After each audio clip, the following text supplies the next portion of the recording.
அனைவருக்கும் வணக்கம். வாழ்க வளமுடன். நான் உங்கள் பாலசுப்ரமணி. நம்ம இன்னைக்கு பார்க்குற தலைப்பு என்ன அப்படின்னு பார்த்தோம்னா, ஒரு பரிகாரம் செய்கிறீங்க அப்படின்னா அன்னதானம் செய்யணும். அன்னதானம் செய்யாமல் ஏதோ ஏனானோ ஒரு பரிகாரத்தை செஞ்சுட்டு வந்துட்டு அது நல்லா இருக்கும் அப்படின்னு நீங்கள் ஒன்றும் பரிகாரங்கள் செய்ய வேண்டாம். பரிகாரம் செய்ய போகிறீங்க அப்படின்னா நீங்கள் பிறந்த கிழமையில் போய் செய்யலாம், அல்லது நீங்கள் பிறந்த நட்சத்திரத்தில் போய் பரிகாரம் செய்யலாம். அப்படி செய்யும்போது அது நல்ல பலன்களை கொடுக்கும். அதாவது செய்யக்கூடிய பரிகாரம் சிறப்பான பலன்களை தரும். அப்படி நீங்கள் பரிகாரம் செய்யும்போது பரிகாரம் செஞ்சு முடித்தோன்னே அன்னதானம் ஏதாவது செஞ்சுட்டு வாங்க.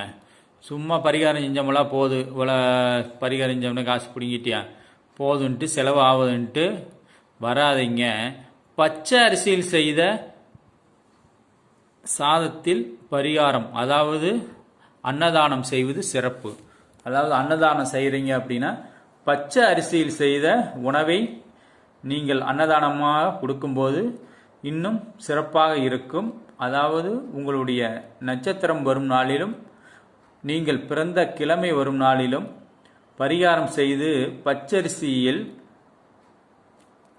பச்சரிசி உணவில் அன்னதானம் கொடுங்கள். நீங்கள் செய்த பரிகாரம் மிக வெற்றியடையும், விரைவில் நடைபெறும், நன்மையே நடக்கும். வாழ்க வளமுடன். நன்றி, வணக்கம்.